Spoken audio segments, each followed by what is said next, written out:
welcome back to Tactical Tuesday with Johnny Tiger and Kitten. Kitten. Yeah, she's like right behind me, uh, hiding. Um, I'm hiding too because we are doing another knife review today.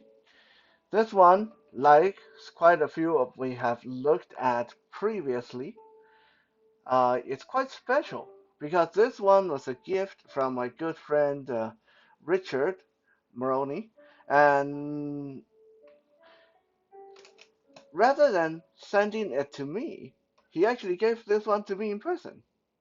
Um, this was when Kitten and I we were in California, and Richard and his friend Dan uh, came to California for business, and we were able to meet up. And even though Richard and I have been friends for over 10 years, this was the first time we've actually met in person. So this was a really, really cool, really special occasion.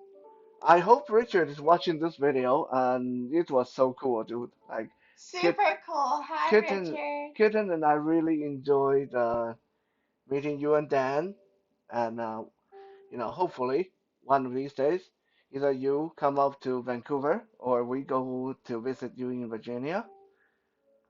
Yeah, better you come to Vancouver. It's much more friendlier and nicer here.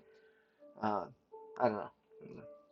Um, so yeah, Richard gave me this beauty that you're seeing on the counter right now. This black, black knife. It's just a really badass looking, and of course, it's one of my favorite brands. This is a K-bar Peter Janda Thin Fixed Blade Tanto knife. I dare you say that 10 times in a row. Yeah, it has a pretty lengthy name. It was created by tactical trainer Peter or Petro, because I think the name is written with an accent, so might be Petro, Janda, and he created this knife and for the K-Bar brand. And it is quite a hefty, chunky knife, just the kind of knife I like. I like my knife like I like my action figures, like I like my steak, and the way I like my women, Save it. nice and chunky.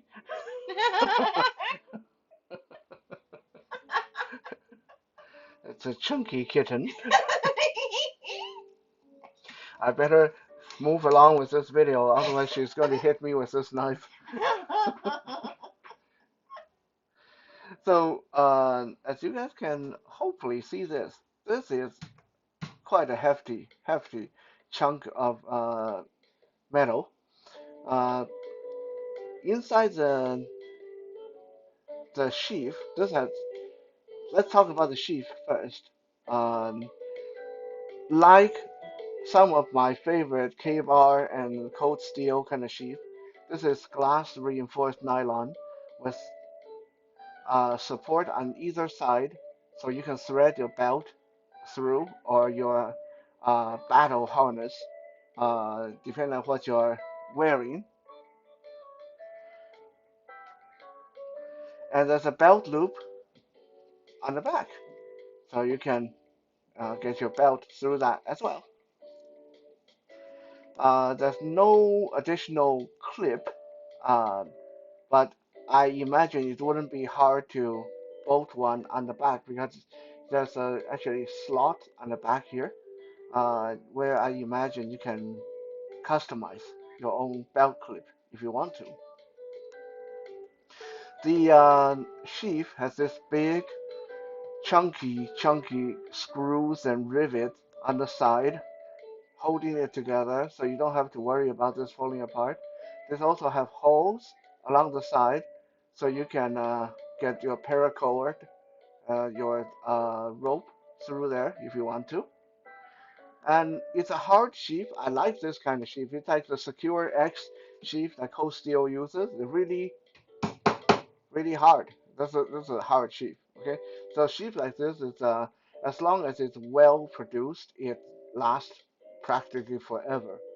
Uh, I prefer this kind of sheath more than other.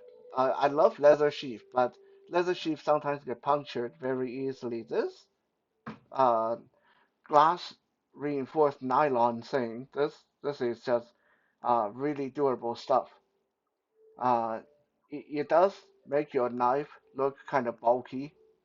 So it's a bulky sheath on top of a bulky knife. So there's that to consider. The sheath has one snap button release. So once you use the thumb to push that button out of the way, then you put your thumb on the back here. When you wrap your hand around the knife, your thumb naturally fall on this um, protrusion, this jimping on the back of the sheath, and then you push this forward, and that will start drawing the knife out, and then you just tilt your hand down, and the knife come out from the sheath, and yeah, a chunky, chunky beast of a knife. The Peter Jenda thin Tonto blade is a very hardcore kind of knife. Uh, this is the kind of knife that I imagine if you carry one around, the police definitely will have question for you because it look way more than what's necessary for work. The knife has a near almost 5-inch blade, and the entire length is almost 10 inches. The blade is this Tonto style, so we can see this aggressive chiseled point in the front, and it has half serration, so close to the guard. There's some aggressive serration, but closer to the front, and we get plain sharp edge. There's a bit of like a false edge on the back here. Uh, I'm I don't think you can sharpen that, but not quite sure why they put that there. It's too thick to sharpen and doesn't seem to really serve any purpose other than make the knife look kind of uh, aesthetically, visually interesting. It has a kind of interesting curve on the back. Most Tonto blades are really straight on the back, but this one has a gentle curvature to it that it's missing from a lot of other knives. The blade is also very, very wide. Let me do this without cutting myself. I'm going to hold the blade up against my one, two, three fingers. So you can see this against my three fingers. The blade is just as wide. So it's as wide as three of my fingers put together. This is a big chunky blade, right? Very sturdy. And I believe this is a B2 or D2 stainless steel, so pretty good grade of steel. Aggressive jimping on the back of the spine, on the spine for your thumb to go there. So when you are holding this knife in a regular saber or hammer grip, your thumb can go on the back, your finger wrap around the front. The body of the hilt has this interesting circular cutouts and fish scale design. Like the entire knife has this shark fin look to it. I think this is probably why they call it the fin knife, the fin tanto knife. Even on the tail end, the pommel of the grip, you see this triangular glass breaker. Most glass breaker are pointy and round, but this thing has a like a triangular piece of metal sticking out the end as a glass breaker. Again, sort of looking like a shark fin. And like I mentioned, the entire pattern on the hilt has this sharp fish scale feel to it. So it's almost like a fishy design knife. Kind of cool. Uh, a chunky fish. There are grooves along the bottom of the grip, so your finger kind of naturally fit into the contour without you having to sink. That's nice. Um, there is a tiny bit of a guard in front of your index finger, but this is where I want to warn you guys about this knife. Uh, Sometimes when you are drawing the knife, let me put this back into the sheath. When you put this back in the sheath, you just push in, and then it click into place. And I shake the hell out of it. It's not coming out, so it's good, nice and secure.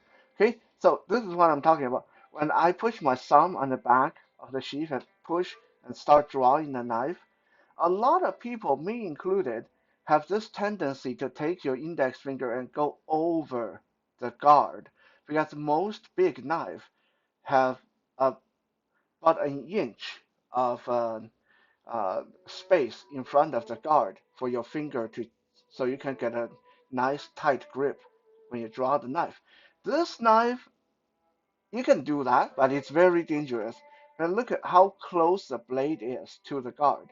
So if you put your finger over the guard, you are almost immediately under serration.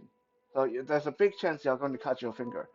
So your finger for this knife should always stay behind the guard. It should not come forward of the guard. It's not like a Bowie knife. Okay, so uh, you got to keep that in mind because this is very sharp and it will cut you really badly. So keep your hand behind the guard and shake the sheath loose.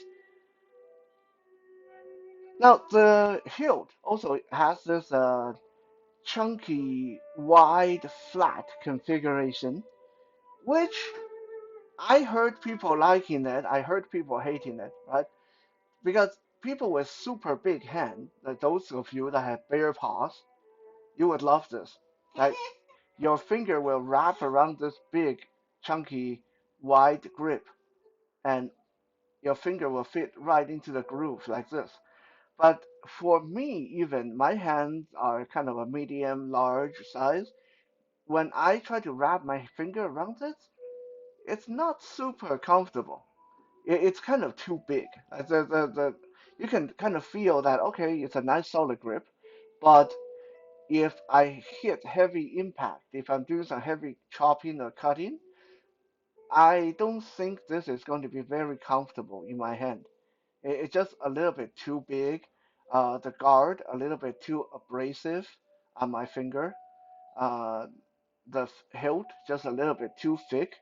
So it's it has one of those feel like when you try to wear something or use something that's slightly too big. Uh, it works, but you do feel that you need to be extra careful in how to control it so it uh, doesn't hurt you uh, in return.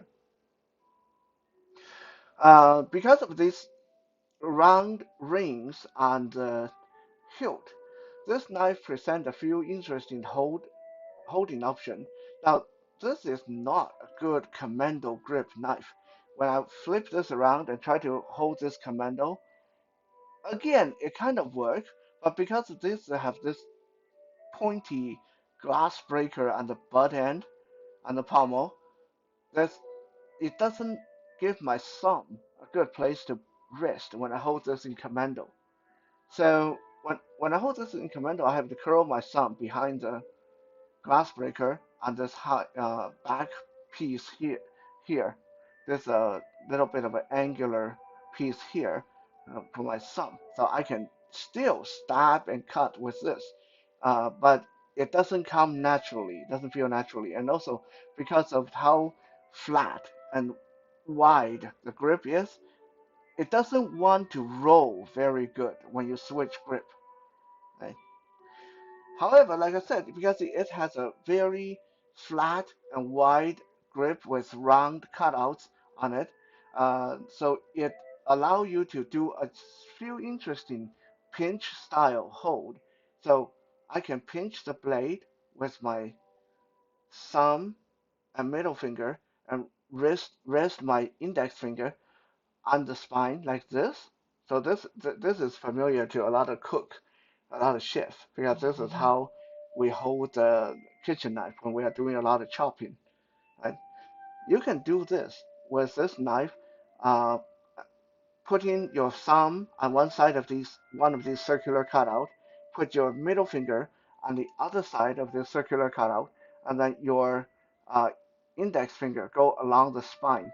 Okay, you can do first hole, second hole, even third hole. Okay, so you can get an interesting pinch grip option on this. Also, like a lot of big K-bar knife, you don't have to hold this knife like wrapping your hand around the whole grip like this. This is like a regular hammer hold, regular saber hold. You can actually walk your hand up near the end. So just hold this end section to give yourself little extra bit of reach with your knife. Okay, it's not super secure, but it's actually comfortable enough that I can see this working because the curvature of the end of the knife actually fit over your finger very nicely.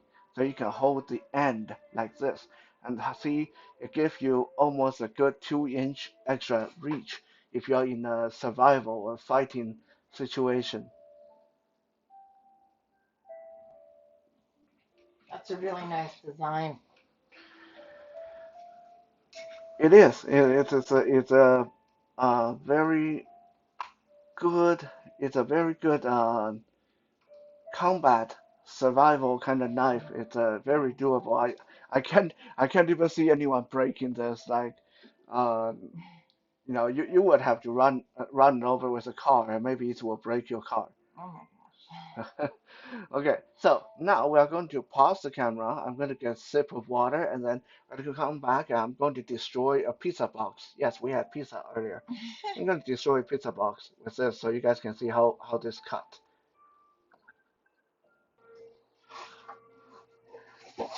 Okay, I'm like the Terminator of pizza.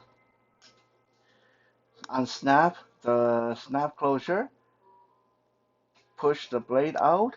Now this, like normally, I would say this is when I just flick my wrist and let this sheath go flying and look really cool, like in an action movie. But I don't feel like crawling over the floor tonight looking for the sheath. So rather than being cool, I'm just going to carefully put it off screen.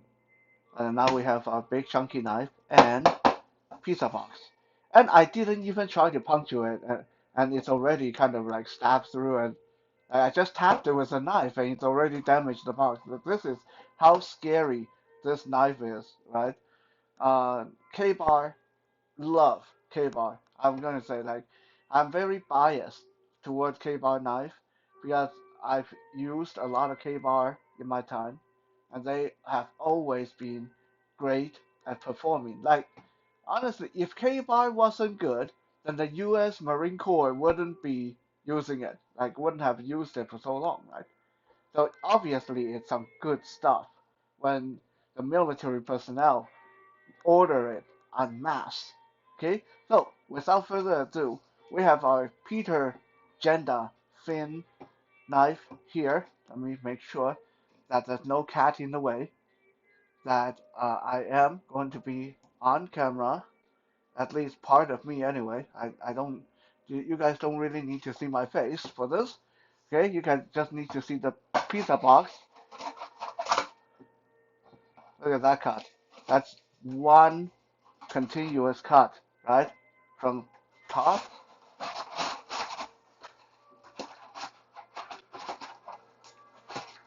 yeah, yeah, one long continuous cut like that. Cut and twist, cut and twist. Nice, nice opening, right?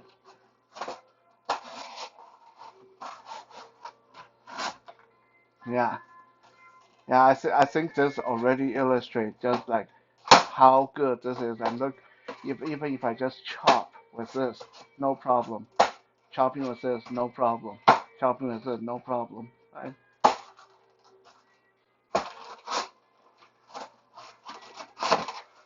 Yeah, I think this pizza box is done. Now I got a greasy knife.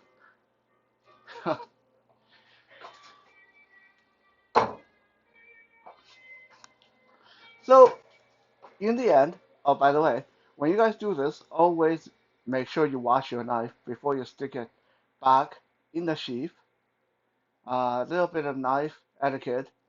Wash your own knife. Don't just leave it in the sink for someone else to wash. Right? If someone's going to get cut because they play with a knife, should be the person who play with the knife, not the next person who is doing dishes. When you put the knife at the sink, always make sure the blade faces in away from the counter and try to keep it behind the faucet if you want to put it anywhere. Although I highly recommend you just wash this and then put it away. Don't just leave it sitting around, especially a super sharp knife like this one. If it fall off the counter and impale your foot, you're the only person to blame. So, in the end of the video, we answer our regular three questions. Is this a good everyday carry knife? Well, it cuts really good. And I will say this is definitely a good knife for you to keep in your survival pack in your car, maybe even on your desk, so you can use it to cut and open all kind of stuff. But it's big. It's a big chunky knife. So I wouldn't say this is a good everyday carry EDC knife, not the super good utility knife, because this knife is going to draw more attention than you need. Okay, it's the kind of knife that's going to get you stopped by police, and people are going to think you're some kind of psycho freak. You carry something like this just because of how aggressive you look.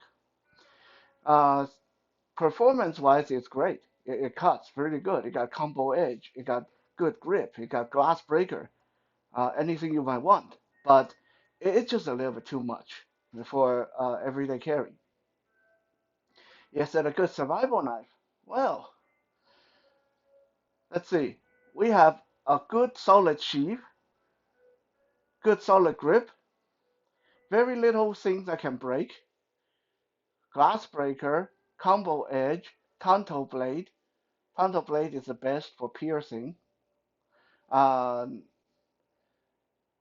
for survival, I think the only thing that's missing from this is an easy way for you to tie the knife to a stick to make a spear for spear fishing or for that kind of stuff. Um, but other than that, it's big enough uh, for chopping wood, chopping bushes, defending against wild animal, uh, uh, carving and shaving down wood for kindling, uh, all kind of application for chisel because the tanto blade again is great for chisel. So this is pretty decent for survival knife. I say it um, for survival knife there are better options, but not too many. This is pretty good, pretty decent. Is it a good fighting knife? Oh hell yeah! Like it's one of those knives that I just can't see anyone arguing with you when you pull it. If you pull this out of your pocket, I don't care if that other person have a machete or a katana. If you pull something like this out of your pocket and you hold it like you know how to use it, I don't think they want to try their luck with something like this because this look like it's going to hurt a lot. It's a very big knife, has a lot of intimidation factor, have a very solid grip. You can use pommel strike technique because of the glass breaker. Uh, it has a fixed spine, so it can have good blocking capability. Finger guard need a little bit more work. I would say the finger guard is probably the weakest part of this blade. It has that additional reach that you can get by gripping near the end of the knife for extra bit of thrusting. Uh, so for a fighting knife, just the fact that it's a tanto already make it a really good fighting knife. And then the way this is designed, yeah, it is a very good fighting knife. So to cap it off, the Peter Janda Finn knife is a good survival knife, really good fighting knife. Maybe not, uh, maybe not the best utility knife choice. Thank you for checking out today's episode. No animal or kitten have been harmed during the making of this video. Just one Oh, pizza thank box, God. but it's okay. We ate the pizza already. It was pretty delicious. Yes, it was. Round Table Pizza, free advertisement. Maybe you can think about sponsoring Johnny Tiger videos.